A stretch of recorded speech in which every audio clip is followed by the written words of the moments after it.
Ndabahaye ikaze muri kino cigwa, ni cigwa kiri mu rukurikirane rw'inyigisho Itara. Pasteur Acher NIYONIZIGIYE, nezerewe no kubana namwe kandi ndabashimiye kuba muriko murakurikirana ano majambo ndiko ndabashikiriza. Ngira mvuge ku kuntu dukwiriye kubaho nk'abantu b'Imana, nk'abakristo muri ibi bihe nyene turimwo, muri ibi bihe vyacu, dufatiye kuvyo twabonye mu vyigwa vyarenganye, navyo ahanini bikaba vyerekeye ukuntu ikibi gishobora kubaho kandi Satani yaratsinzwe, mugabo ugasanga hariho ibintu bikishika mw'isi bitameze neza, ibintu bibi bishobora mbere no gushikira n'abakristo. Mbega Imana idusaba kubaho gute muri ibi bihe? Nashaka nsubira inyuma gato mbanze mvuge ibintu nyamukuru tumaze kubona. Icambere nuko Satani yatsinzwe, nuko Yesu yamutsinze kandi akamutsinda ubutagisubirwamwo. Ugo rubanza rwaraheze, iyo ntambara ntizobandanya, naho Satani agerageza vyararangiye. Ivyo twarabibonye mu cete Paulo yandikiye abakristo b'i Kolosayi igice ca 2 ku murongo wa 15. Ariko kandi naho intsinzi yabonetse, naho Yesu yanesheje, Imana ntiyashimye gucikuraho Satani burundu canke ngo ikureho ikibi, icaha n'ibindi byose bigiturukako. Yahise kurindira kugira ngo izobikore ikindi gihe, kandi ico gihe Imana izobikorerako ntikirashika. Twarabibonye mu vyahishuriwe Yohana igice ca 21 guhera ku murongo wa 4 gushika ku murongo wa 5. Kubera rero iyo mvo, kubera iki ca kabiri mvuze, ikibi kirashobora kudushikira. Ariko kandi twarabonye yuko ijambo ry'Imana biciye muri Yesu Kristo rivuga ngo ntidukwiye kubaho dufise ubwoba, kuko ngo yaranesheje kandi ngo yaradusigiye amahoro yiwe. Ni muri Yohana 16 ku murongo wa 33. Ivyo bintu vyose rero ubishize hamwe usanga nk'abakristo hariho ibintu dukwiye kwitaho cane mu buzima bwacu bwa misi yose, kugira ngo tuvyubakire ku buzima bwacu bifatiye kuri aya majambo n'ayandi atandukanye ari muri Bibiliya nkuko tuza kubibona. Ivyo bintu nyamukuru vyo kwisunga mu kubaho kwacu muri ibi bihe turimwo birashika kuri 6. Nashaka ndabivuge kimwe kimwe kwacu. Icambere nuko tudakwiye kwirengagiza ukuri kubijanye n'isi turimwo. Ntituri mw'ijuru, turi mw'isi, kandi iyi si nyene niyo Satani arimwo, n'ikibi n'icaha biriho muri iyi si. Ni hahandi muri Yohana 16 kuri 3 aho Yesu yavuga ngo ivyo ndabibabwiye kugira ngo mugire amahoro, mutekane, imitima yanyu itekane, atariko kandi muri ino si muri n'amagorwa menshi. Iyo niyo si turimwo. Si vyiza yuko twirengagiza ukuri kw'ikibi kiri muri iyi si, kuko iyo dukoze gutyo duca tubaho nk'abatariho, duca tubaho muri illusion, mu kwibesha, mu kwihenda. Uguhamwa biracashoboka n'uyu musi ku bantu bizera Imana. Umuntu arashobora gukora ibikorwa vyo kudandaza agahomba kandi ari umuntu yizera Imana. Amasanganya araba, abantu bagakomereka, abantu bagapfa. Ubusuma buriho kuko abasuma baracariho, kandi Imana ntizozigama ubutunzi bw'abakristo gusa. Hariho igihe n'umukristo bizoshika abasuma bakamwiba. Akarenganyo karabaho. Ibi ni vya bibi biba bifatiye ku guhitamwo nabi kw'abantu, ku bukozi bw'ikibi canke ku kuntu inzego zitunganije. Akarenganyo karabaho kandi n'abarenganywa bazobaho. Ubwicanyi buracabaho, ububeshi buriho, intambara ziracabaho. Ibi vyose ubishize hamwe usanga vy'ukuri isi turimwo ari isi kirimwe ikibi nkuko twabibonye. Ikintu rero cambere cyo kwitwararika nk'abana b'Imana, ntidukwiye kwirengagiza isi turimwo ukuntu imeze ngo twibaze ko turi mw'isi imeze ukundi kuntu. Isi turimwo nukunye nimeze, irimwo Satani, irimwo icaha kandi irimwo n'ikibi. Ica kabiri dukwiye kwitwararika nukubaho tudatekewe n'ubwoba kubera ikibi kihari. Naho ikibi kihari ntibikwiriye yuko duca dutekerwa n'ubwoba ngo tubeho twihebuye, kuko Yesu muri y'amajambo yavuga muri Yohana 16:3 yaravuze ngo ndabahaye amahoro yanje. Yarabisuye ngo muri Yohana 14 kuri 27, amahoro yanje ndayabagabiye. Mu yandi majambo Yesu ntiyarindiriye ngo icaha kibanze kuvaho imbere yuko avuga ko dushobora kubaho mu mahoro. Amahoro tuyafise muri ibi bihe nyene. Nico gituma atari vyiza kubakira umutekano wacu, kubakira ukuroranirwa kwacu kukuntu ibintu bimeze mu gihugu canke mw'isi muri rusangi. Amahoro yacu ntavana n'uko isi imeze. avana nuko umwami w'amahoro yayatugabiye, kuko isi yo yaratubwiye ko tuzoyigiramwo amagorwa menshi. Mugabe igitangaje, muri ayo magorwa nyene niho yavuze ko tuzoronkera n'amahoro yiwe. Naho hari bitubabaza bishika mu buzima bwacu, ijambo ry'Imana riravuga ko twahawe amahoro. Mwene majambo rero, ntidukwiye guha inguvu ikibi mu buzima bwacu ngo bitume tubaho dutekewe n'ubwoba, ahubwo dukwiye guha inguvu aya mahoro Imana yaduhaye kugira ngo abe ari yaganza ibidushikira. Ica gatatu dukwiye kwitwararika mu kubaho kwacu ni ukwitandukanya n'ikibi, ni ukuvuga kwirinda kuba ibikoresho vy'ikibi.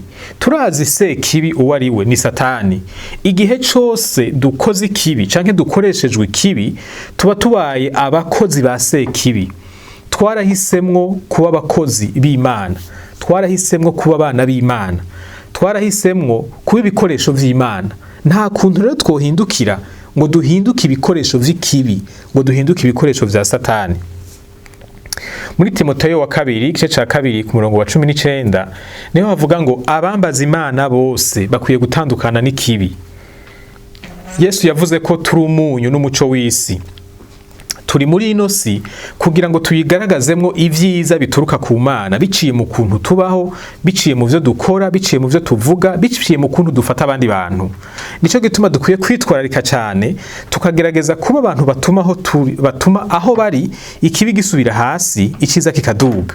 Nico gikorwa Imana itwitezeko. Igikurikira mu vyo kwisunga mu kubaho kwacu kwa misi yose nk'abana b'Imana muri iki gihe nyene turimwo, ni ukwizigira ukuzigama kw'Imana uko vyoba biri kose. Muri Zaburi 3:4 ku murongo w'indwi havuga ko umumarayika w'Uhoraho ashagaje impande zose z'abamwubaha kugira ngo abarokore. Imana irazi si turimwo kurusha uko tuyizi. Imana irazi ububi bwa Satani kurusha uko tubuzi. Imana irazi imigambi ya Satani ku buzima bwacu kurusha uko twebwe tuyizi. Nico gituma idashobora kuryama ngo usinzire ngo ireke isi imere uko ishatse ngo Satani yidegemvye mu bintu vyose. Yafashe iyi ngingo yo gukingira abantu bayo, kandi birabikora ku muntu umwe wese, kuko Imana ishoboye kuba ahantu hose icarimwe.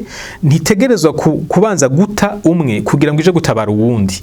Ishoboye kudutabarira rimwe twese, kandi yaramaze kuvyiyemeza. Kandi murabona imyaka imaze iri kwirabikora kuva igihe Satani yaza muri ino si ni myinshi. Irafise uburambe burebure cyane muri iki gikorwa cyo kuzigama abantu bayo. Nta buhinga Satani atarakoresha, nta manyanga ya Satani Imana itazi. Nico gituma dukwiye kurema igihe cyacu cyo kuva mu isi kitaragera. Imana ntizokunda ngo tugire ico tuba. Nico gituma imitima yacu ukwiye gutekana, tukizigira Imana muri iki gikorwa yishinze yonyene cyo kutuzigama ikoresheje abamarayika bayo. Naho Satani akora, Imana nayo ntisinziriye, kandi Imana ifise ububasha bwo gukora kurusha Satani. Inguvu z'iciza ni nyinshi kurusha inguvu z'ikibi, kuko se ciza ni wafise inkomezi nyinshi kurusha se kibi. Imitima yacu itekane, Imana iratubona, ivyacira bizi kandi iravyitayeho. Ica gatanu cyo kwitwararika mu buzima bwacu bwa misi yose gisa n'ikigora abantu rimwe na rimwe, ni ukwitega ukugira neza kw'Imana mu bintu bidushikira vyose. Abaroma 8:28 havuga ko vyose bikoraniriza hamwe kuzanira ivyiza abakunda Imana.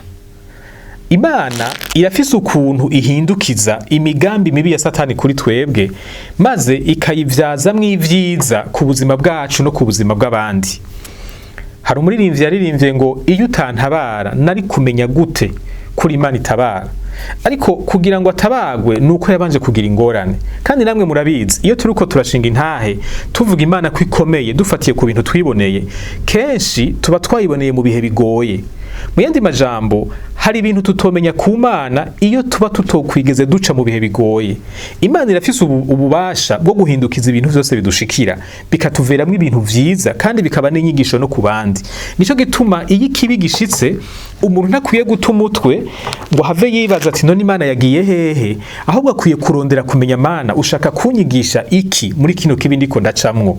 Mbega ni vyiza ibihe ugiye gukura muri ibi bintu binshikiye.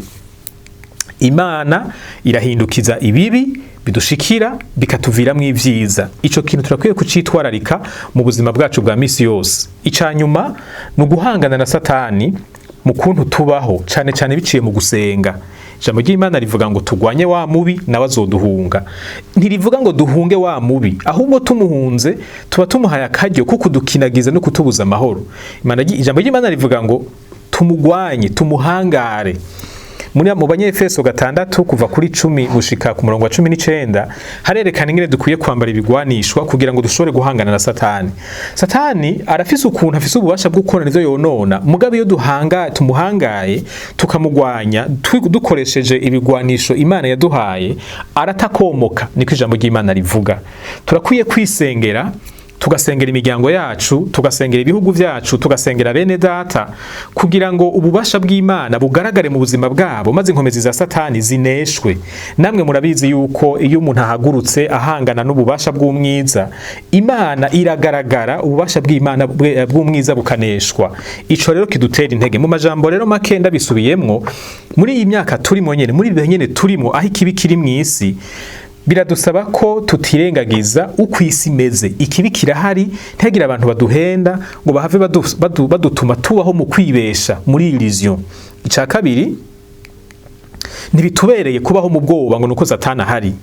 Ica gatatu, dukwiye kuba abantu bitandukanya n'ikibi kuko nico kibereye abana b'Imana.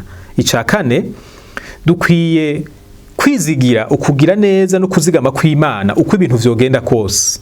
Ica gatanu, dukwiye kwitega kugira neza kw'Imana no mu bihe bibi kuko ngo irahindukiza ibibi ikabikuramwo ivyiza. Ica gatandatu, dukwiye guhangana na Satani na cane biciye mu gusenga kuko ijambo ry'Imana ritwemerera yuko nitwamugwanya azoduhunga. Mu kurangiza nashaka mvuge ngo Imana igushoboze wewe wumvisa no majambo. Ndazi ko ari ibintu vyoroshe kuvuga ariko kubibamwo biragumye. Iyo umuntu ariko araca mu mwonga w'igitutu c'urupfu ntivyoroshe kuvuga ngo ndazi ko Imana izobihindukiza. Vyoroshe kuvuga uri kuravyatura nk'ijambo, ariko uri kurabibamwo biragoye. Ariko niyo bigoye, ndasaba Imana ngo igushoboze kwakira ijambo ryayo no kuryizera n'igihe ivyo ubona bitoba bisa n'ivyo uri kuracamwo. Imana igushoboze kubaho utarandutse umutima, kubaho utekanye, igushoboze kwakira amahoro yayo utabanje kurindira ngo ingorane zihere kuko imwe niyavaho hazoza izindi zibiri. Kandi Yesu yavuze ngo ndabahaye amahoro muri iki gihe nyene turimo, ibintu nyene bikimeze ukunyene. Mureze vyashikiye abigishwa mu nyuma yo gupfa kwa Yesu, ariko Yesu ntiyabanje kurindira bijya ngo bihere imbere y'ikubaha amahoro yiwe. Nabo ndagusabira ngo Imana igushoboze kubaho muri ayo mahoro naho ibintu bimeze ukunyene bimeze. Cane Imana igushoboze kuba umwizigirwa mu vy'kwiteze ko ubu umuntu yitandukanya n'ikibi, ubu umuntu ahesha icubahiro izina ryayo kugira ngo kiriya gihe nicashika nawe uzuhabwe impera nk'umwe mu bagaragaje ubwizigirwa bakagororokera Imana kandi bari mw'isi imeze nabi, mw'isi rimwe ibibi vy'ubwoko bwinshi. Imana ibahezagire.